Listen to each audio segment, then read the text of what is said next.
नवरात्रि का समय था। शिरडी में भक्तजन बड़ी श्रद्धा से साईं बाबा के दर्शन करने आते थे। उसी समय कई भक्त दुर्गा माता की पूजा में भी लीन रहते। एक दिन एक भक्त ने बाबा से पूछा, बाबा, गुलाबी रंग का क्या महत्व है और ये रंग माता दुर्गा से कैसे जुड़ा है? साईं बाबा मुस्कुराए और बोले, गुलाबी रंग प्रेम और करुणा का प्रतीक है। जब मनुष्य के हृदय में ममता और दया भर जाती है, तब उसके जीवन में आनंद और शांति का संचार होता है। माँ दुर्गा के अनेक रूपों में से एक रूप शक्ति और स्नेह का है, जो गुलाबी रंग से जुड़ा हुआ है। जैसे माँ अपने बच्चों को प्रेम से संवारती है, वैसे ही ये रंग भक्त के हृदय में भक्ति और प्रेम जगाता है।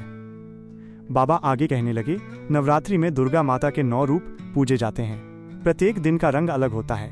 जब गुलाबी रंग का दिन आता है, तब भक्तों से अपेक्षा की जाती है कि वे अपने जीवन में प्रेम और करुणा का भाव जगाएं। यदि क्रोध, द्वेष या अहंकार है, तो वो गुलाबी की कोमलता से पिघल जाना चाहिए। फिर बाबा ने एक छोटी कथा सुनाई। एक गांव में एक महिला रोज दुर्गा माता की गुलाबी चुनरी चढ़ाती थी। उसका मन बड़ा शांत रहता, लेकिन उसका पड़ोसी हमेशा उससे झगड़ा करता।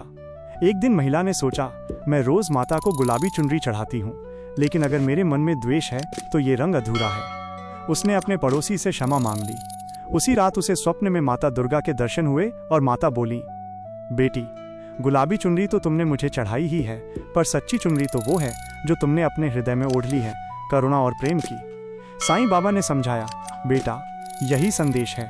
गुलाबी रंग केवल वस्त्र या चुनरी का नहीं, बल्कि हृदय की कोमलता और प्रेम का है। जब तुम माता दुर्गा की भक्ति करते हो और साथ ही सभी जीवों से प्रेम करते हो, तब सच्चा नवरात्रि और सच्चा साईं मार्ग सिद्ध होता है। सार, गुलाबी रंग इक्वल्स प्रेम, करुणा और ममता। दुर्गा माता इक्वल्स शक्ति और स्नेह का रूप। साईं बाबा का संदेश इक्वल्स पूजा तभी पूर्ण है जब हृदय में दया और प्रेम हो।